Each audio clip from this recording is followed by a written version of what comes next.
Hey everybody, your old pal Shawn here. We have a great episode for you today. We're going to talk about many cultural issues. We're going to talk about dating. We're going to talk about values. We're going to talk about therapy, medical decisions, health, and a lot more. But before we get started, if you like what we're doing, if you want to support us, please like this video, share it with one or two people that you think this could be valuable for.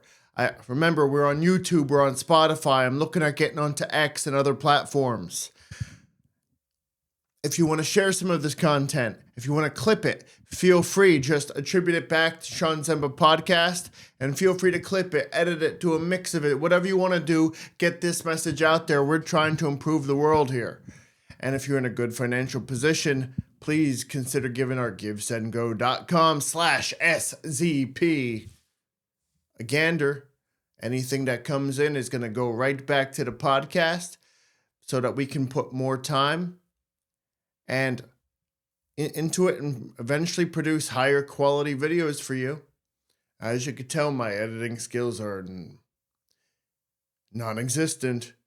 Now, let's get started. I remember years ago, I was working at a factory. And I was looking over and I saw there was a conveyor and an empty box got jammed there. Now we were able to stop it, but for safety reasons, somebody would have to get on a certain kind of ladder that was everything on the other line that would have to be stopped, so then this ladder could be moved through safely, and somebody could climb up and maybe have a harness on to eventually get this thing.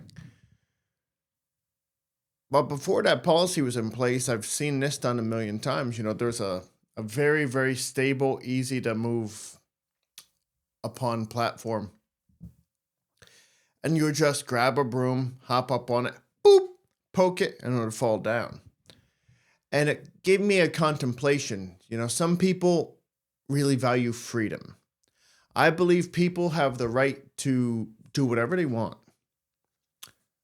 And if you understand the risks, then awesome, go for it. But I understand that, for example, a business has to value security and safety more. Because if someone gets hurt, it's on their property, they're liable, there's workman's comp cases, there's all kinds of legal gray areas. But I looked at this as a metaphor for larger life situations. Some people want to take more risk. They want to have more change, more variety, more stimulation. And others want to have a very clear and stable path. For many generations, things were more stable than they were now. I'm not talking for once about division. I'm speaking about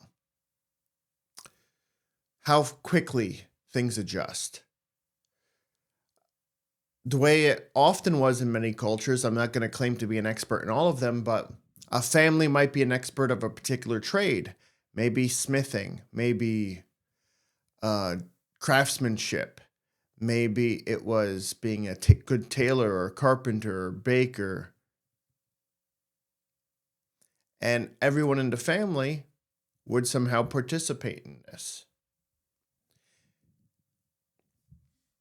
That was a pretty stable career path. You knew what you were doing. I'm not saying I'm longing for this moment, but that was pretty stable.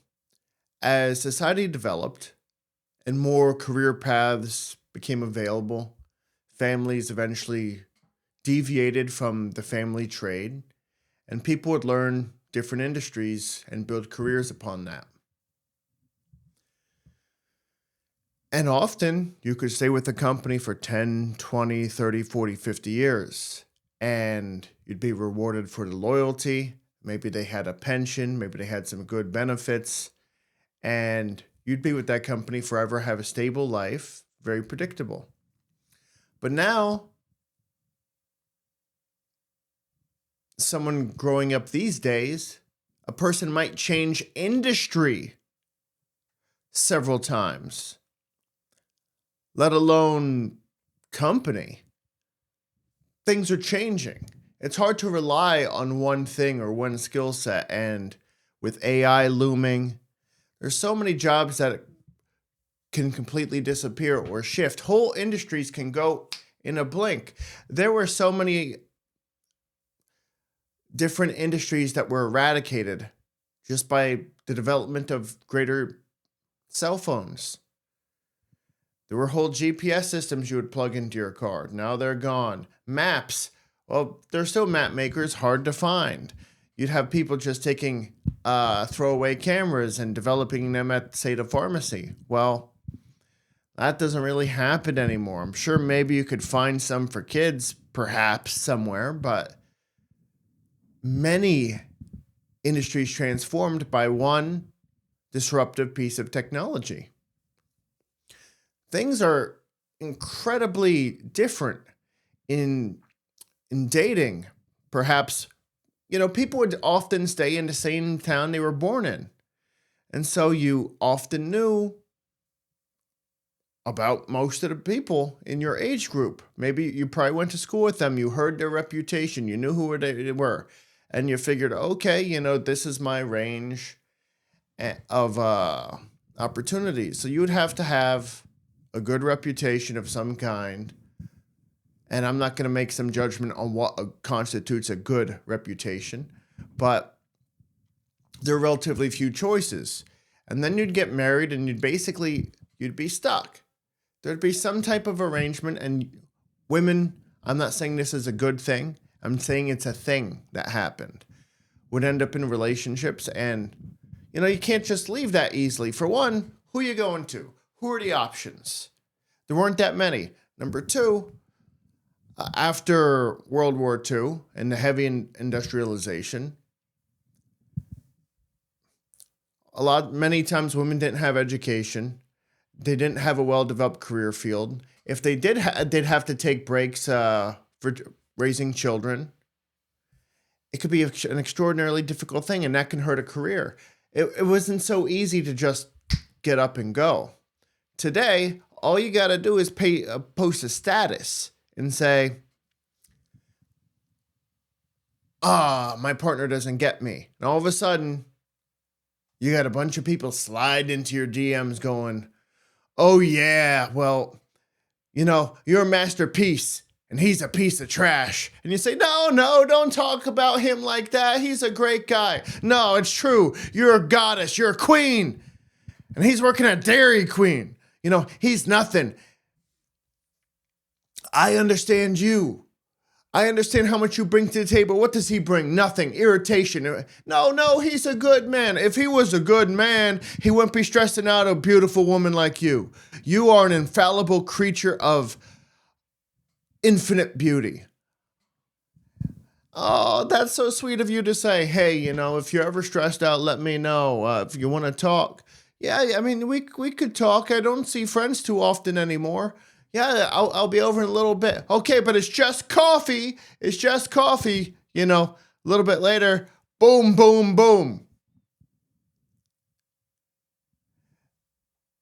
There's far less stability. People are changing careers. It's easier to get in and out of relationships. You're not stuck in a relationship. And trust me, when I used to contemplate, a good woman being stuck with some abusive asshole her whole life, and she's not leaving because of the kids, and she has no career, and where's she gonna go? And that's garbage. That irritates the hell out of me to think that would happen, and it did happen, most certainly. At the same time, there's a consequence. There's a man named Thomas Sowell, and he has this tremendous insight. There are no solutions, only trade-offs. So, while there may have been stability, for example, in a quote-unquote more traditional relationship, where people are more likely to stay together, or a job that's quote-unquote more stable, and you might be at that company for your whole life. Well, a lot of the downsides are can't get better. You might be stuck in a bad situation, but you're dealing with it. With more variety, more opportunity, you could find a better fit. You can move forward. So there's a lot of good things. At the same time, now we have this hookup culture that everyone complains about. Everyone I talk to is saying they're in some kind of situationship where they have somebody or they're dating 3 or 4 people and, they want something, but they're afraid to say it because it's going to make them clingy. How's it going to look? And people are just going through hell trying to deal with this. Now, I'm not the person to go to for relationship advice. I'm the most single person I know.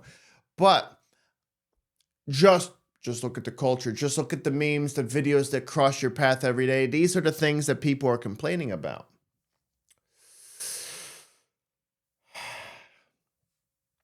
We are entering a world that is far less secure than it's ever been. The family model is more vulnerable, I'll say. The work scenarios that we're presented with seem very fragile. Every time I talk to somebody, it seems, hey, how are you? Living the dream. And really, for a lot of people, it's like a very, very mild nightmare. And you say, oh, is this what you thought you were going to do when you were growing up? And they say, fuck no. If I thought this is what I was going to be doing when I was growing up, I wouldn't have made it this far. This is depressing,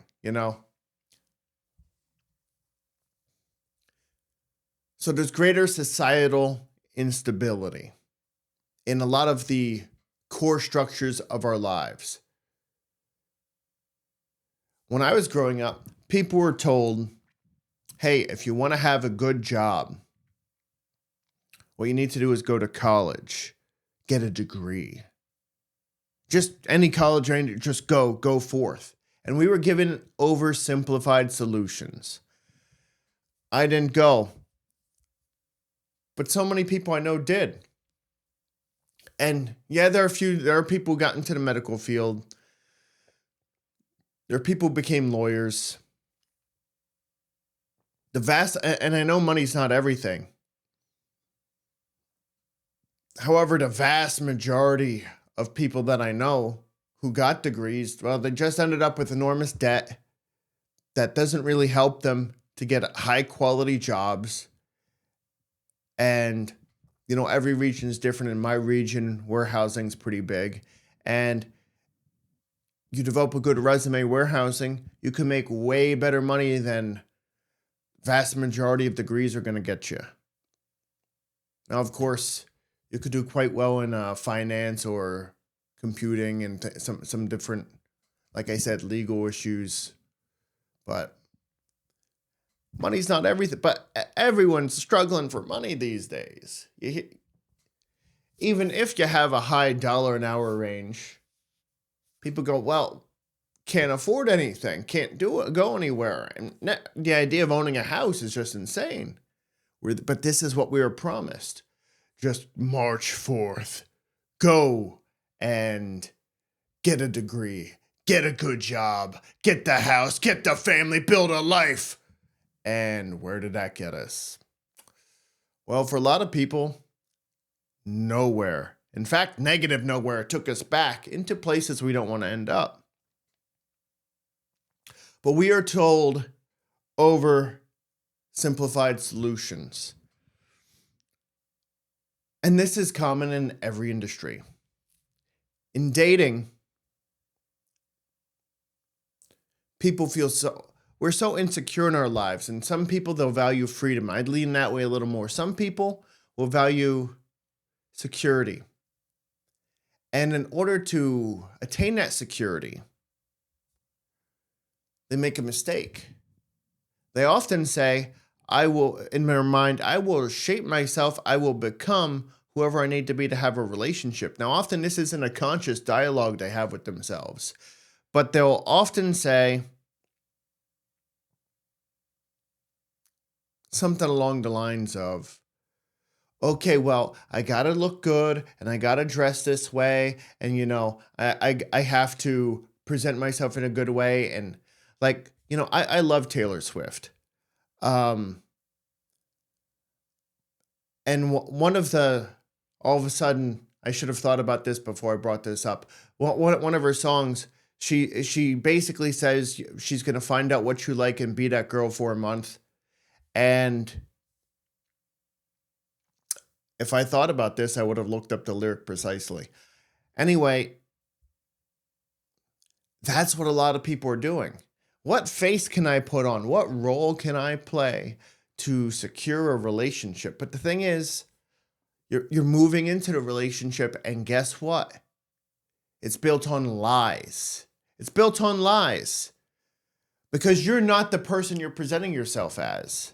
And guess what? They're probably not either. And then sometime down the line, oh, you're not the person I fell in love with. Yeah, because that person was a role I was playing in order to not be alone forever.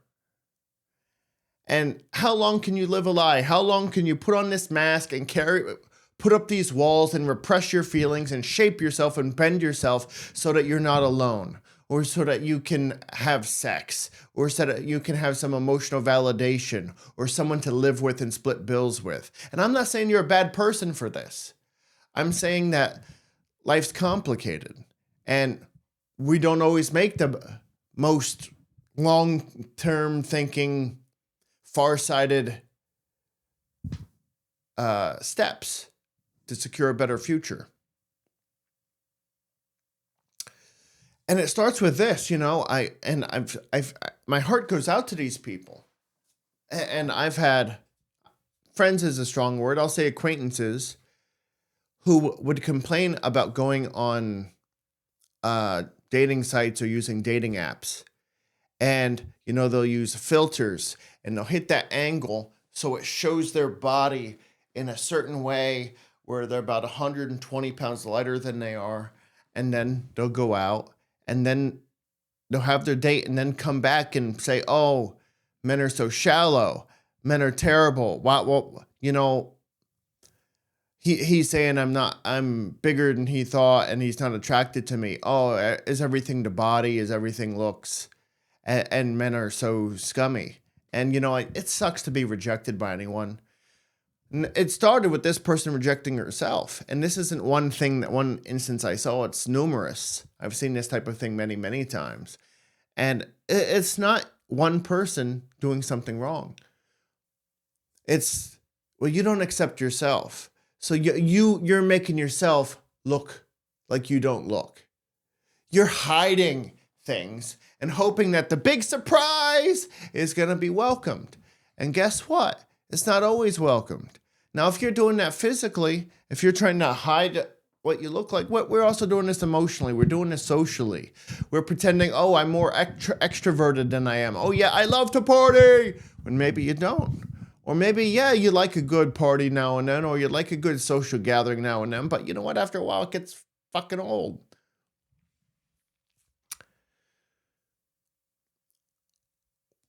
We're building relationships on lies, and we wonder why it doesn't work out.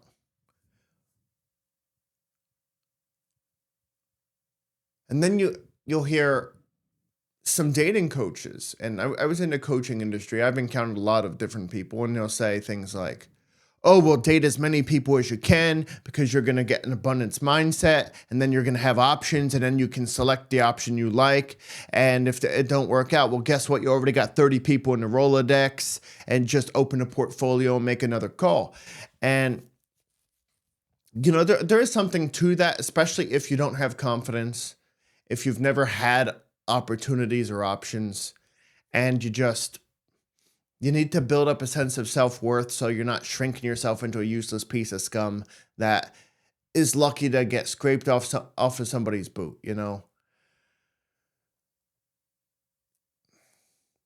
But for many people, this is not a good solution because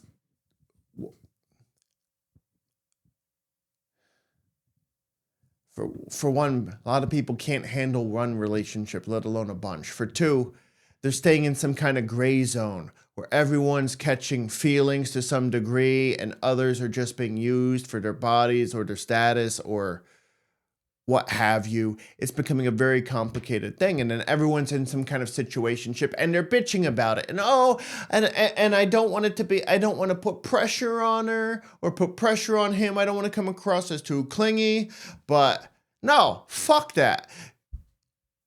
Where's the truth? Where is the truth? Are you telling them, hey, I'm also dating like 12 other people, and if you're not putting out tonight, someone's gonna be, all right? And then you start putting people in this weird spot. Again, dating many people might be a great medicine for certain folks at certain times of their life, but for people who constantly ending up in situationships, and this should be a standard that maybe you shouldn't tolerate. But we're building things on oversimplified solutions. When I was in the coaching industry, you'd hear, okay, all you need to do is decide who your audience is going to be and figure out what they need and give that to them, and then you're rich. It's like the old South Park thing, the underpants gnomes. Step 1, get underpants. Step 2, Step 3, profit. That's a classic segment from that show. And they're like, well, what's step 2? I don't know. Step 2. Step 1, get underpants. Step 2. Step 3, profit. And this is what the coaching industry is. A lot of people don't know what they're doing. And as we discussed in other episodes, they're often people who are meaning really well, or they have some approach that has worked for a certain segment of people, but don't have enough understanding of their approach as to why it worked for them and not others. And they're just told, they're just bad clients, or they don't have the discipline, or they're not doing the work. No one talks about they're not doing that's not a good fit. And everyone's talking about, hey, just market. And a lot of times the marketing far outstrips the benefits, far outstrips whatever you're going to get from it. And so in coaching, this is a good example where things are often lies.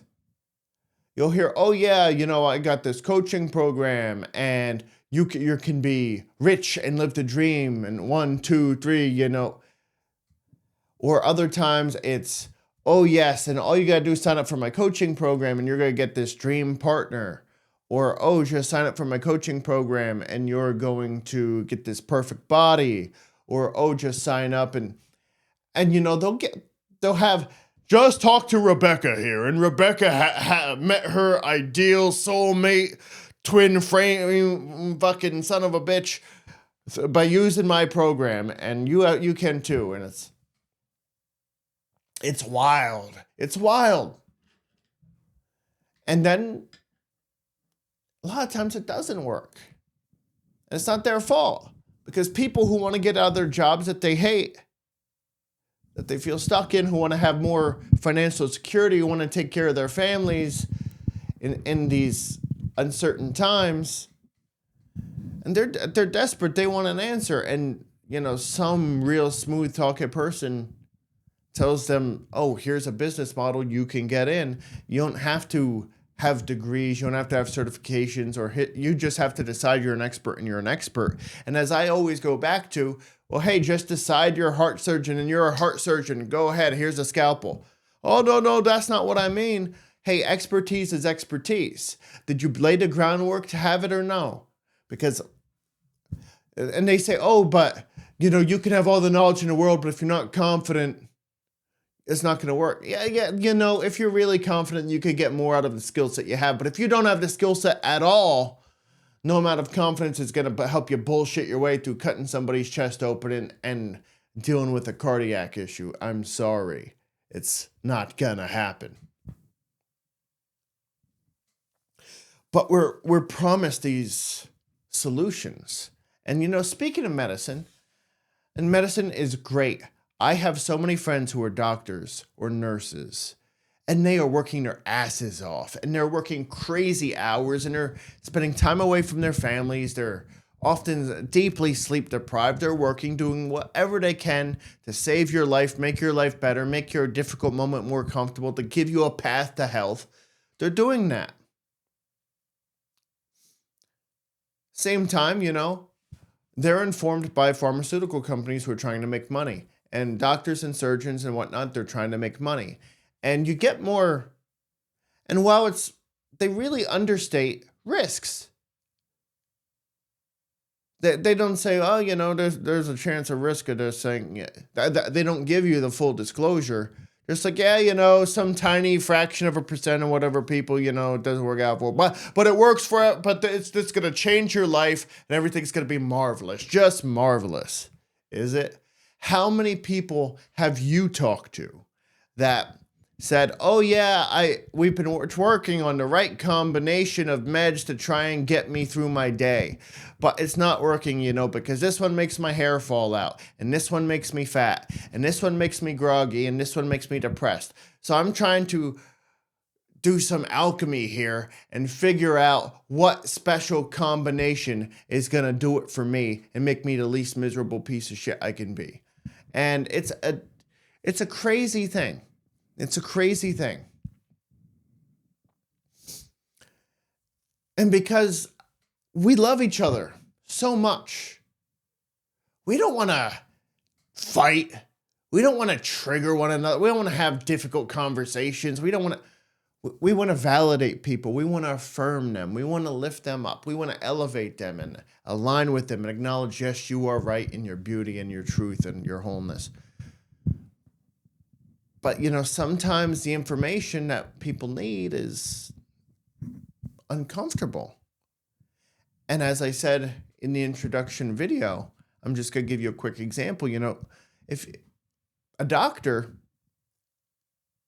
it's their job. If they get some blood work, they do some tests, they get an MRI, and they find that a person has a potentially fatal condition, they don't say, all right, you're all good. Just take 2 of these and call me in the morning. They don't say that.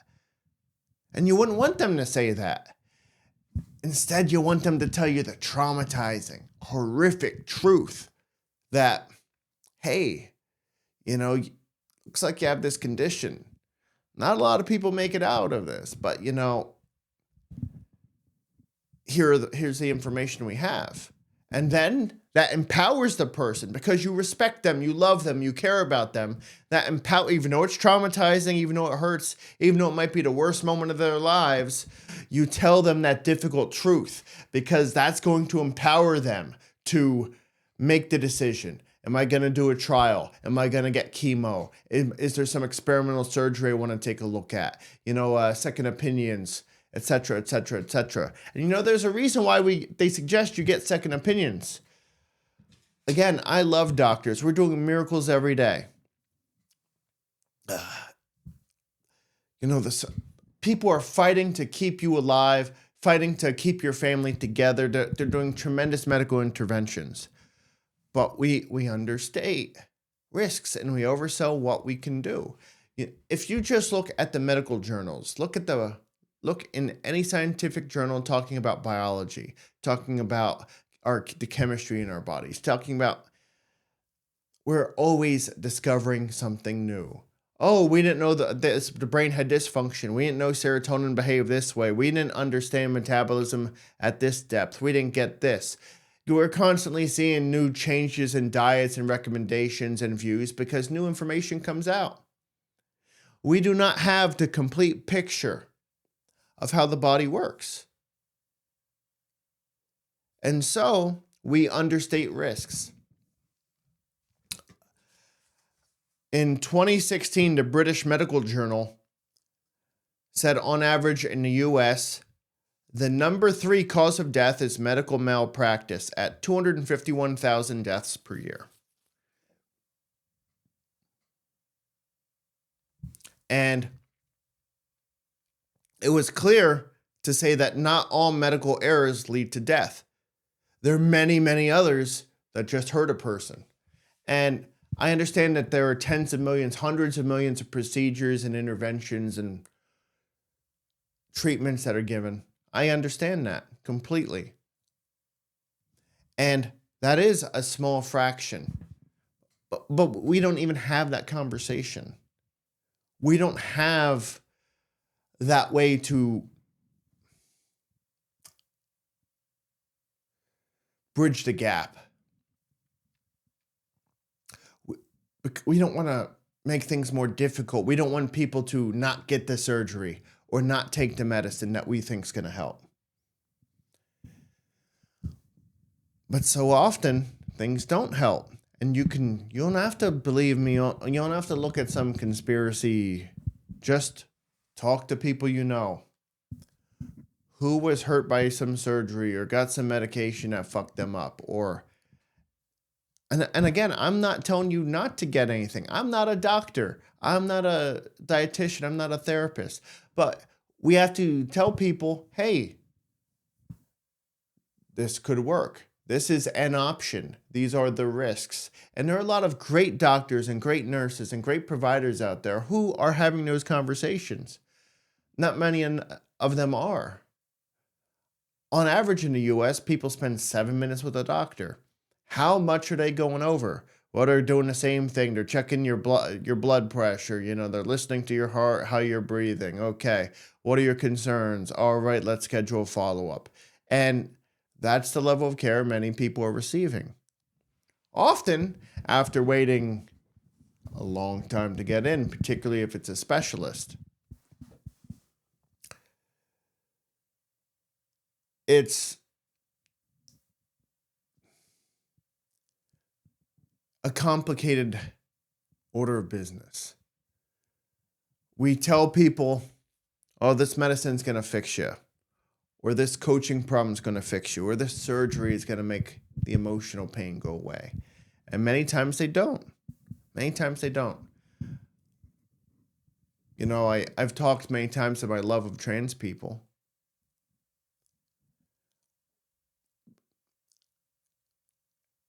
And then I hear how rarely sometimes risks of transitions are. And you hear, and I saw a meme, not a meme, but an infographic one time about, 99.99999% of all trans people who get gender affirming care love their outcome. And then I just heard about a study. I didn't get a chance to look at it in detail yet, but I just heard about a study that came out that interviewed over 100,000 people who were trans. And over 100%, and this shocked me and frightened me, over 100% of people who were interviewed there said they had more anxiety and depression having had that. And they get many infections in their bodies with the newly constructed organs and whatnot. And, I don't want to hear that. If someone's trans and you're trying to get alignment with what you're experiencing inside and your biological equipment and configuration, I want there to be 100% surgery and everyone's delighted that they had the procedure. Now, was that a faulty study? I didn't check yet, but this is the kind of thing you hear. And when I know the Tavistock Clinic in the UK closed because there were a lot of gender affirming care was performed there, and so many patients were hurt that very large percentage of people sued, and the clinic had to be closed. Now, one of the complaints was a lot of people just did not have an honest conversation about, hey, this is what you can expect. Don't expect all of your feelings of discomfort to go away when you transition. Do not expect miracles. And there are so many people who are well-meaning that they're just going to get there. They just, hey, this is going to solve all your problems. Just go. And it sounds just like a coaching program. It sounds just like a multi-level marketing thing when they say, hey, all you got to do is you got two options. You can sell the products or you can sell the dream. Because the products are great. They're going to fix your skin. They're going to straighten your teeth. They're going to make you stand taller. They're going to take the pain away. They're going to reduce inflammation in the body. But what you're really after is the dream. And all you have to do is train 5 people, to train 5 more people, to train 5 more people, to train 5 more people. And you're rich. And you're living the dream. And you're going to be on the fucking islands with all the losers you don't care about. And you're like, man, I'd like to take my family on an island. And then pretty soon you're calling people. And I'm not making fun of it. I fell for this shit a couple of times when I was younger. And I'm not saying there are no models that could work. I have seen some things that were interesting, but it's ridiculous. It's so much overselling. They're like, oh yeah, here's the promise, here's the dream. And look at these people, they're making 70 grand a month. Wouldn't you like to make $70,000 a month? Absolutely. And then you just look and you see, oh, and the success rate is like 1%. And you're like, yeah, but and success just means you got your money back. It doesn't mean you made a profit. Yeah, but those people weren't ready. They weren't in it to win it, And it's crazy. One of the things that I noticed is when something works out for a person and they turn their life around, a lot of times they want to evangelize it. And they think that that's going to become the path for everybody. So maybe someone had low energy and they didn't like the way they looked and they got on this great diet. And all of a sudden they're like, hey, I'm vegan, or I'm carnivore, or I'm paleo, or I'm low carb, or I'm this, or I'm that, or I'm ketogenic, baby. Woo! Or it's an exercise program, or maybe they started making a lot of money and all of a sudden that got them out of debt, and then they had opportunities for their family, and then they could meet people and, get more resources. And, oh yeah, you got to make money, business. But that's not the solution for everybody. For some, and then you get the people, oh, you know what? I was broke and miserable and I had no hope until I found Jesus. And then I found the good old Lord, and he showed me the path. He showed me the path, and he opened the gate. And all I had to do was welcome him in, and he would welcome me in. Can I get an amen? And this is and it works for some people. But there is no one thing that's going to work for anybody, for everybody. I encountered people when I was offering free services, sometime, and I would coach people on meditation techniques and different approaches, different strategies to shift things. And I would sometimes be referred a person. And, I remember one time this person, not knocking, but they just had a lot of challenges, very difficult background, very difficult psychophysiological makeup. And very highly challenged. Well, I certainly wasn't equipped to help, but I thought, let's start basic, something easy. All right, let's just calm down, pick a spot on the floor, put your tension there, and breathe. And if your mind wanders, that's okay, no problem. When you catch it wandering, just go back to paying attention to your breathing. And then I didn't hear from this person for a little bit, and all of a sudden I'm hearing, oh yeah, I had a major psychotic episode brought on by that. And I'm thinking, ooh. And time went on. I started to have the understanding that there was no technique I knew that was a good fit for everybody. And that gave me a huge appreciation. Like, for example, when I was in martial arts, we would sometimes strike to some more sensitive points. And there were certain people, like I'm thinking of this one guy who was a power lifter, and he was very easy to manipulate a smaller joint. Like he had no range. So as soon as it got slightly out of the basic position, that was tremendously painful for him. But other things, he had such dense muscles that like some pain and compliance and movement things that would normally get a reaction out of a person did nothing to the dude. Nothing. And then you would see certain people would have greater tolerance for different types of, like I'm double jointed. So I would go a lot farther in joint locks than he would. But I couldn't I couldn't support as much weight doing a throw, for instance. I wasn't as stable. I couldn't put as much force to bear to take somebody's balance, for example. And there was no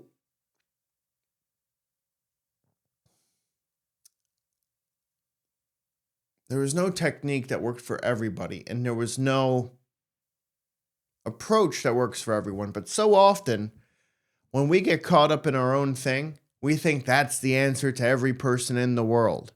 And that's part of the problem.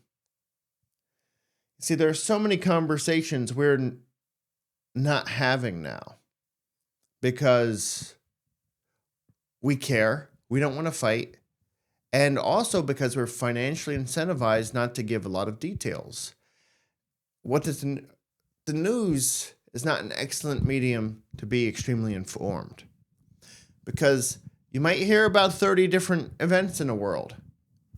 And could you write a 20-page essay on each of those 30 events without just ranting? Oh, probably not. No, because you probably got a 2 to 3 minute clip about something, which years down the line, probably not even going to be true, at least as presented. We always know more years later than we know at the moment. Early reporting is always wrong. To some degree.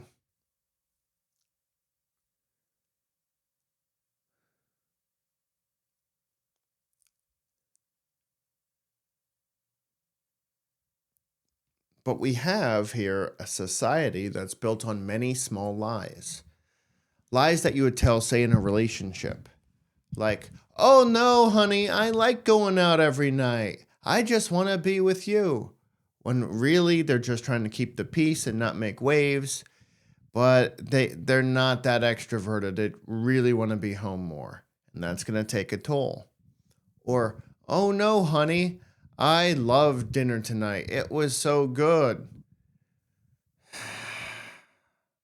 And a little part of yourself just dies telling that lie over and over again. And eventually, there's so much emotion built up because you have to tell another lie and another lie and another lie, and you have to keep track of all of the nonsense. And it's a very stressful existence.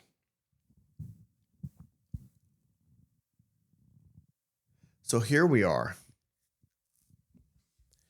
In a way, our world is more unstable than it's been before because things are changing at such a pace. And we don't quite know how to manage that. At the same time, we have a heightened awareness about our feelings and other people's feelings. And so we don't want to hurt each other. We don't want to stress one another out. We don't want to make life more difficult for somebody. Everyone's fighting battles you don't know about.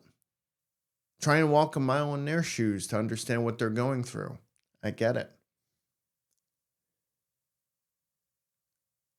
So we don't have conversations.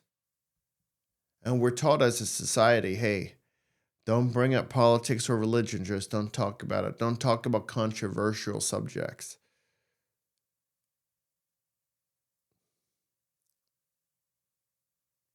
But it's the things that we don't talk about that we most need to talk about. And sometimes when you're living a lie, when your relationship is built on lies, nothing feels as cathartic as the truth. And I don't know what the truth is of your particular situation. And I'm always striving for better accuracy in mine because I've been wrong infinite times, basically.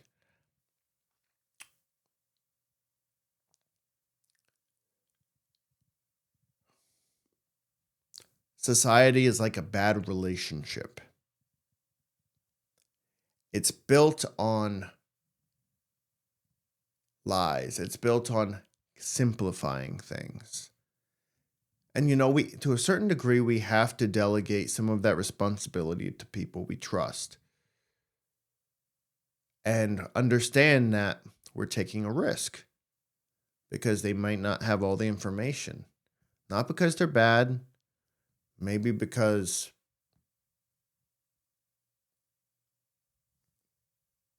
they didn't think about it. Their mind was on something else. They have 1,000 other concerns and they're trying to give you the best care. But you know what? Do you perform at your absolute best 100% of the time every day? Do you have every answer you'd have at the clearest moment of your life at every second? No. And it's just a fact of life. Now, this is going to lead us into a more insidious thing. And I don't know if I think this is intentional or if I think it's just happens to be happening. I'm not sure where I stand on this yet. But I have a sense that it's not a direction we want to go in. You might disagree, and I'd love to hear about that.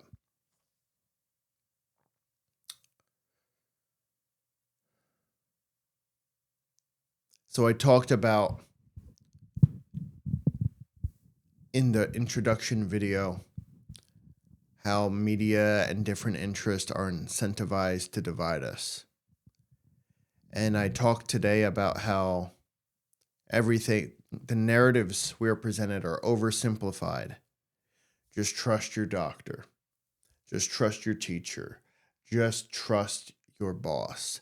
Just trust your politician. Just trust this. Just trust your coach. And what they say is true. And even if well-meaning, they've all been wrong in their lives. And they're all going to be wrong again. Just as we'll be wrong again. But I already talked about how people get hurt. And we have this added awareness of emotional sensitivity, which I believe is an overall good thing. I just believe when it's at the pace that it's going with things coming from many generations of repressed emotion, there could be a values conflict. Just as I talked about earlier, some people will value freedom versus security or safety. Like I would rather take the tiny risk, hop up on a little platform, poke the empty box off the conveyor with the broom, start it back up, rather than spend 15, 20 minutes shutting down the line, shutting down another line, getting somebody who's qualified to get up on a cherry picker with a harness to go up and pick it up. Like, I would rather be able to take that risk. I believe people should be allowed to, if they want, take the risk of climbing up a mountain without safety gear. I believe people should be allowed to take certain risks if they wish. And my thing is, hey, give them all the information. Let them make an empowered decision, whether that's about a surgery, whether that's about medical issues or a new treatment, whether that's about coaching, whether that's about you're buying a house, what's the neighborhood like? Do the pipes work? Do you have good plumbing?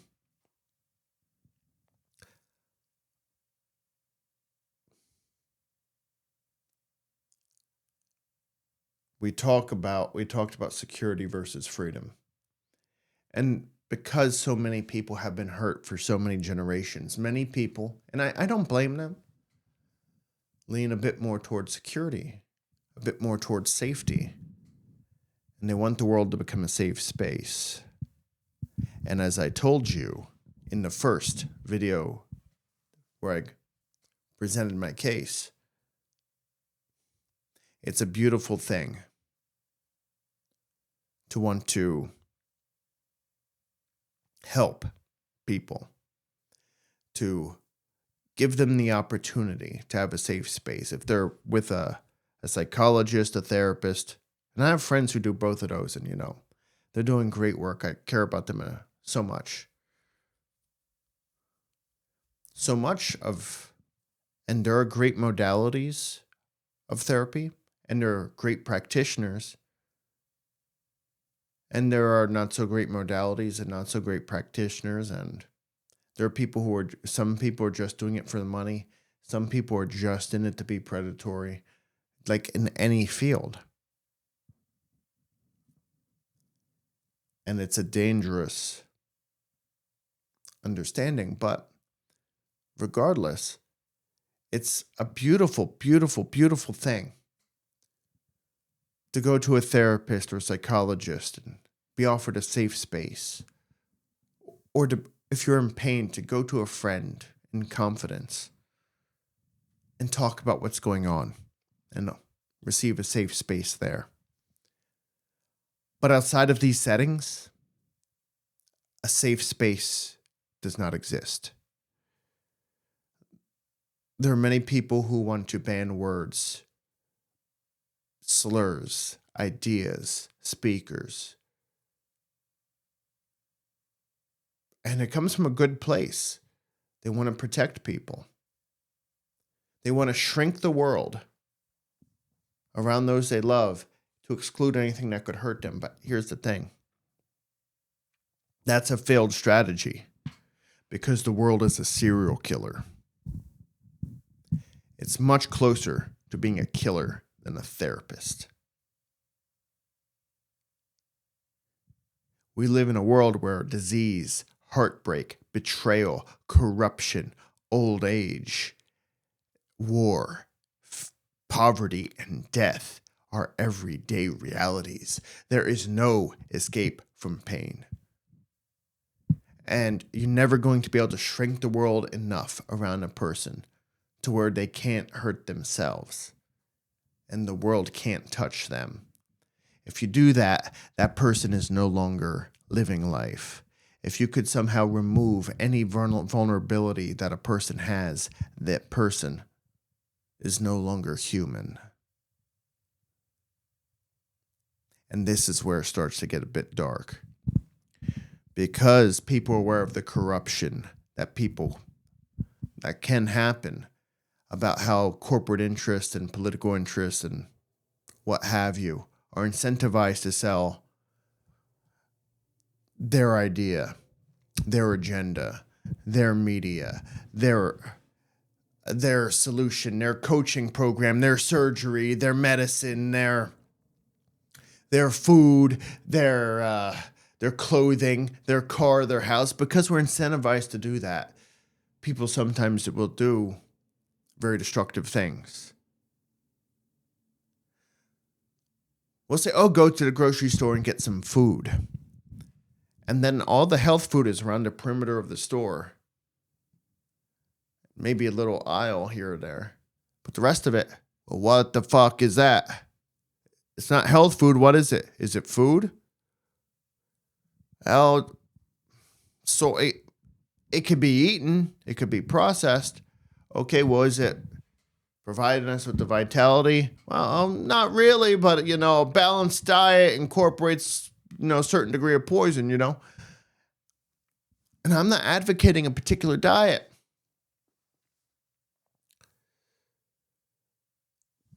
We're fed lies. And hey, I'm not saying I'm not going to eat a pint of ice cream here and there. I'm not saying I'm not going to go out to eat or get a pizza or whatnot.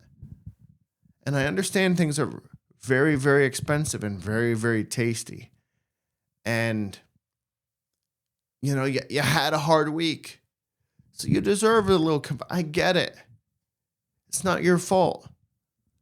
The whole system is designed, intentionally or not, to make money. And that doesn't always lead to the best outcomes for us. So some people, they'll say, you know what? People can be incentivized to do many things, and let's put our trust in the AI gods. Let's put our trust in technology. We're already doing everything on the phone anyway. Wouldn't it be cool to type with your brain? Wouldn't it be cool to put the electric chips in your body and just become the machine? I mean, people are getting hurt all the time. And we could stop that. We could get you a cyber partner who is everything you want to be. They look exactly like you want to look. And they will simply affirm everything that you say. They will align with you. They will elevate you. They will tell you you're a beautiful, wonderful, magnificent, sexy, gorgeous creature. That you're full of power and wisdom and wit. And anyone who doesn't like it is a fool. And we can equip you with that. That already exists now.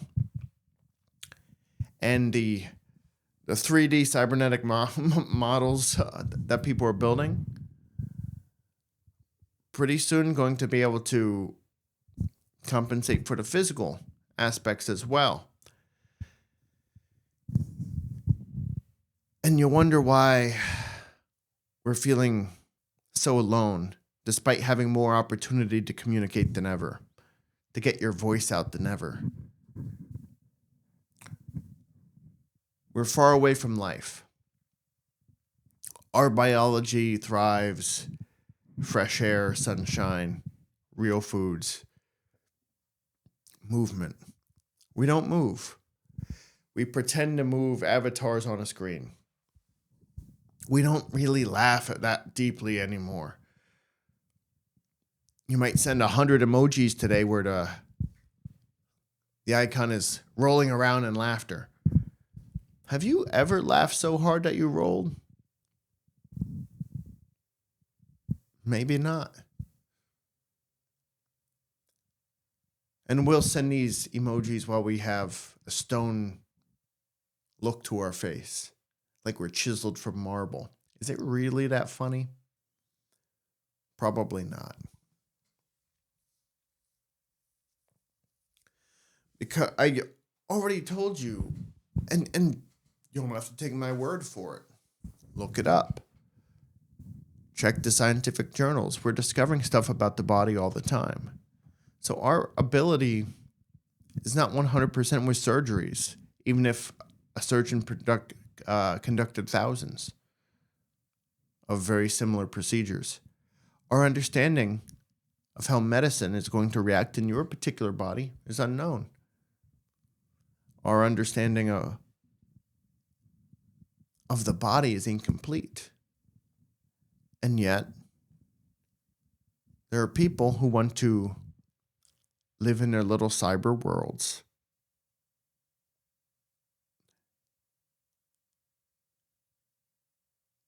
And it's so seductive. It's not their fault. They're taught to hate the outside and love the technology and to rely on the technology. And our world is built on the technology. It's everywhere.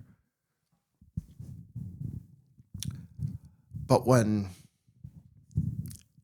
you look, many people are beginning to advocate putting chips in the brain and doing things to eliminate the emotions, the ability to get hurt.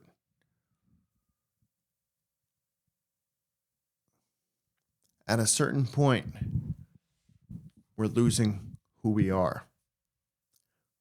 You know, imagine a really cute puppy, and you don't want anything bad to happen to the puppy. So imagine you could do anything, and,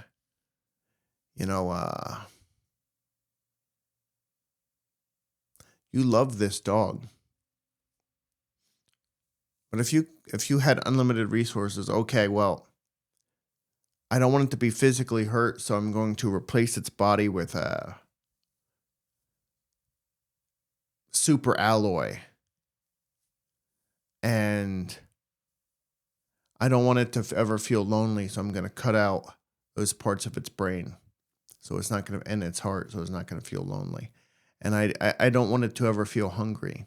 So we're going to take that out and just have it absorb nutrients from something that it takes every month or whatever. And pretty soon, begin to eliminate all that puppy's vulnerability. You eliminate everything about that puppy that you liked. It's just a facsimile of the puppy.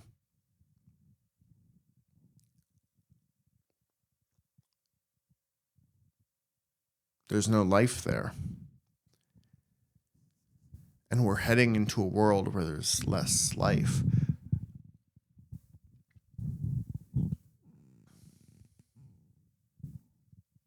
It becomes a challenging thing to talk about because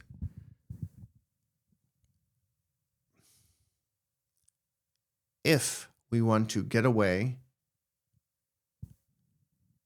from being human, and if we want to rely on technology to fulfill our every whim, it can do that, and it can put you in a little pod where all you are is elevated and affirmed and aligned with, and your cyber partners and cyber friends behave like you always wanted them to, and you could really feel deep senses of fulfillment. And this is the kind of life a lot of people want. As you look at major corporate interests buying up all of the land, buying up all of the single family homes, and sometimes you'll hear a phrase tossed around, "Oh, you own nothing and be happy." And how would that work? If you're plugged in to a subscription-based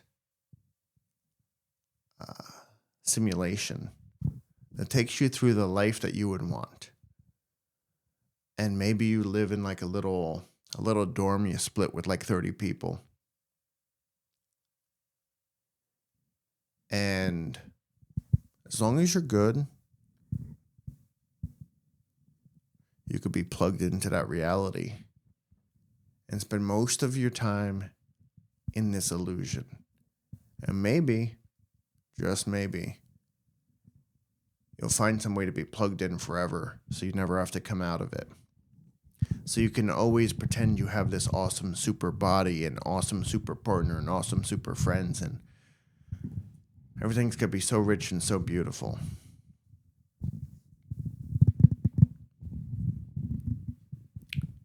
And that's where we lose. If we end up going that far, searching outside of ourselves, outside of our species, into a technology that's going to shrink us and shrink us and shrink us and shrink our world and shrink our lives, to replace any challenge, any pain, any hardship with stimulation and wish fulfillment. It might sound beautiful, but that's going to lead us to a very, very dark place.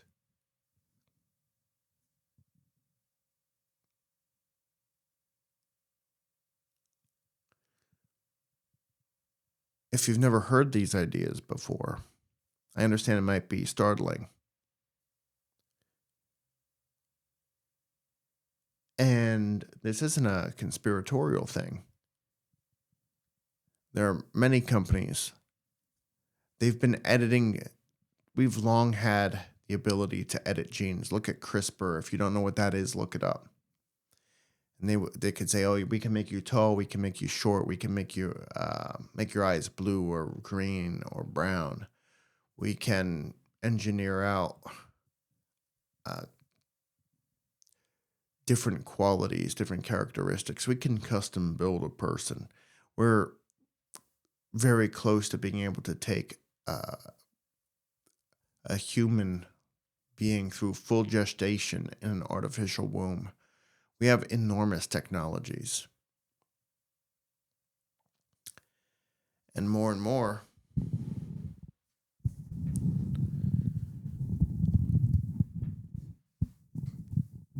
we're being led away from who we really are, who we can be. And this is the solution that many propose to division. This is the solution that many propose to hurt feelings and pain. This is the solution many people are proposing to corruption, to war, to famine.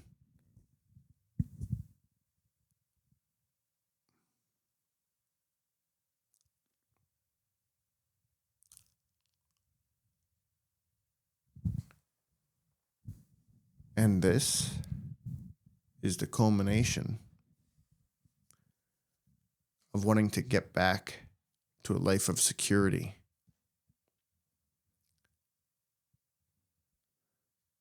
We no longer have these stable relationships, social structures, jobs that we've had for so many generations, and feeling betrayed by the oversimplified solutions offered by people in supposed authority.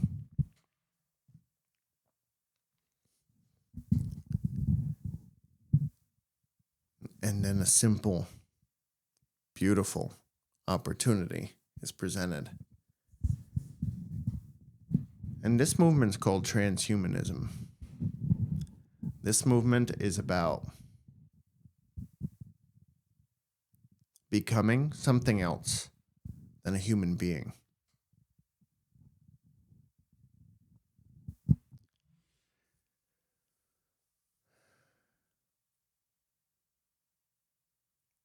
It might sound like science fiction, but this is the world that many people want and expect. I agree that there are many, many challenges in the world.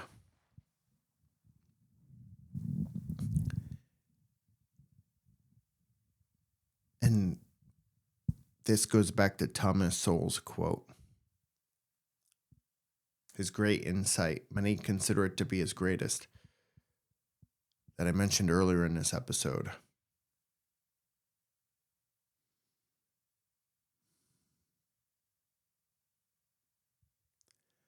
There are no solutions, only trade-offs. And while we think that this might be a solution to all the conflicts we have, to the division, to the pain, to all the obstacles in life, I want you to understand this is the end to life. This is a dark path, and we can't go down it.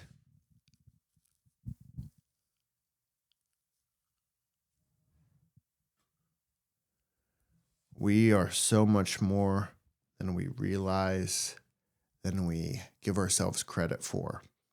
There is nothing as touching as when, and it's a trope, it's a cliche, it's overdone in so many works of fiction and so simple when we say, oh, the plot isn't magnificent, but how many of the most popular shows and movies and TV series in the world had a plot like this?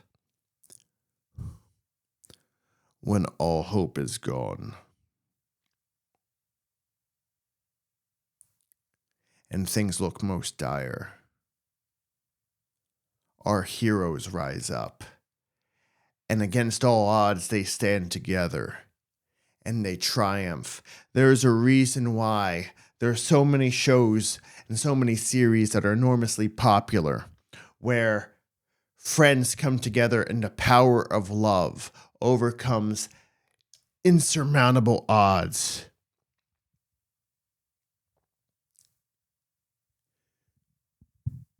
Sometimes they're overcoming natural disasters, sometimes foreign invaders, enemy armies, corruption from the inside. Sometimes it's disease, but there's nothing that ignites our fire like seeing love stand up courageously against despair.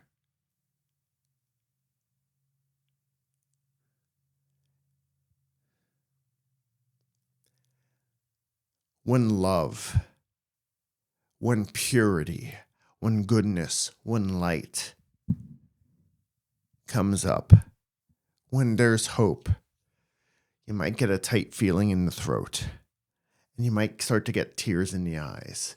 But sometimes when you get a demonstration of possibility, this is what life can be.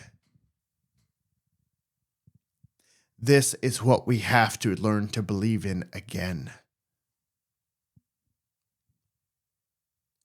There's a reason why all of these series are so popular.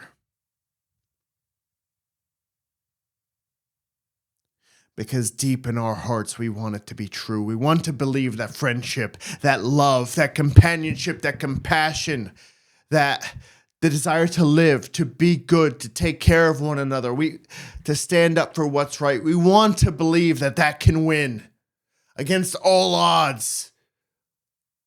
We want to stand up and demonstrate that there is a better way, that the power of love is the greatest force in the universe. We want to be able to believe that. We want so badly to believe that. And our minds say, it can't be true. It can't be true. Look at the bombs. Look at the disease. Look at all the hardship, the economies. Look at it.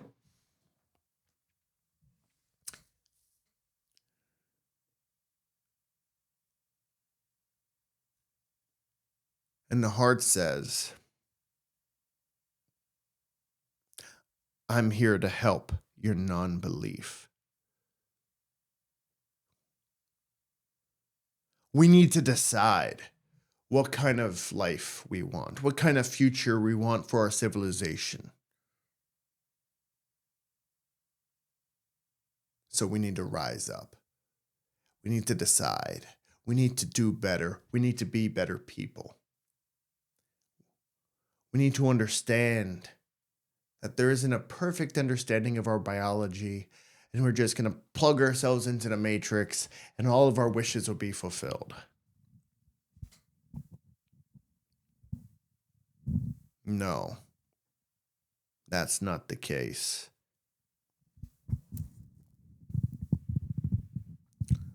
We need to come together. We need to be demonstrations of possibility.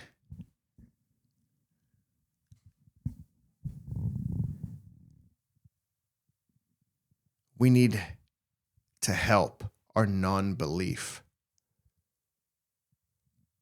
our difficulty to believe in love, in goodness, in life, because we've seen so much pain, so much darkness. We want to believe it's true. We want to believe things can be better. We want to believe that there's more inside of us that we can give to the world. And I'm here to tell you that there is. And I'm here to tell you that we can do it. It's the 11th hour. And things may look grim. But there's a bright future ahead of us. And it starts from within. All right, everybody. I hope you enjoyed the show. Remember, tell us what you think. Comment, like, share with 1, 2 people, or more if you'd like. We got to get these messages out. Until next time, rock on, party on. This is Shawn, signing out.